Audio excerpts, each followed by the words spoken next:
The Book of Proverbs, chapter 15. A soft and gentle and thoughtful answer turns away wrath, but harsh and painful and careless words stirs up anger. The tongue of wise speak knowledge that is pleasing and acceptable, but the babbling mouth of fools spouts folly. The eyes of the Lord are in every place, watching the evil and the good in all their endeavors. A soothing tongue speaking words that build up and encourage is a tree of life, but a perverse tongue speaking words that overwhelm and depress crushes the spirit.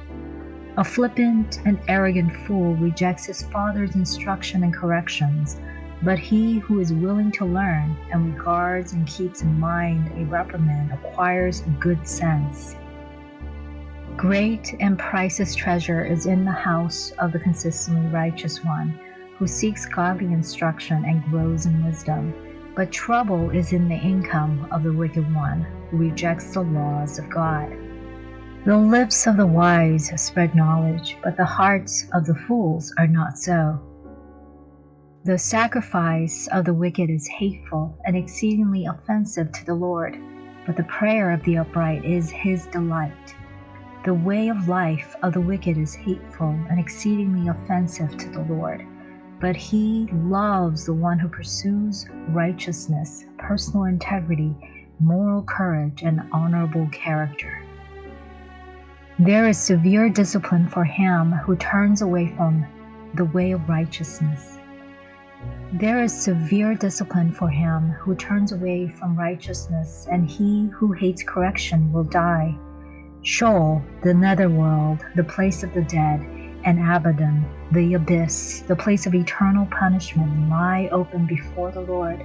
How much more the hearts and inner motives of the children of men?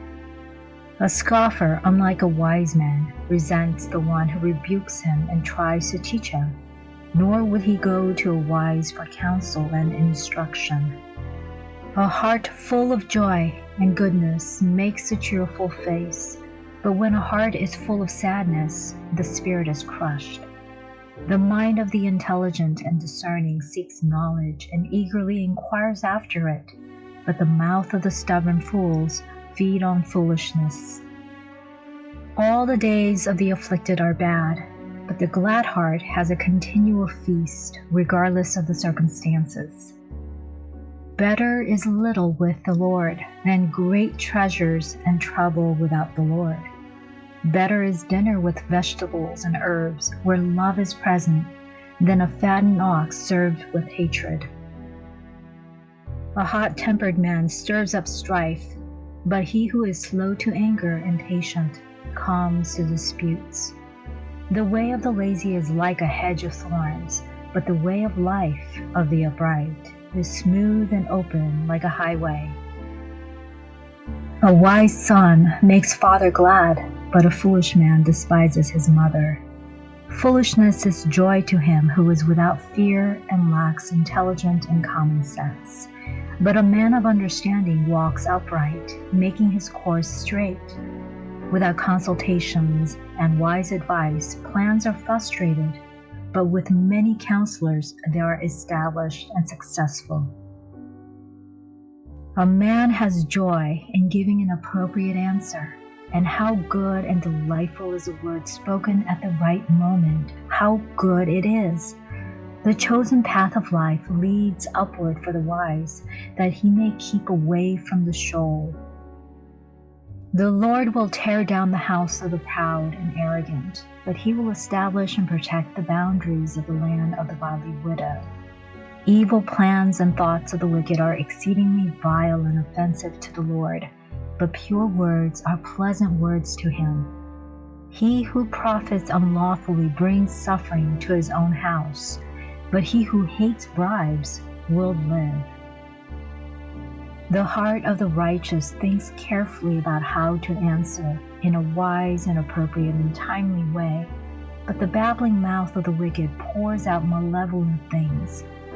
The Lord is far from the wicked and distances himself from them, but he hears the prayer of the consistently righteous, that is, the one with spiritual integrity and moral courage.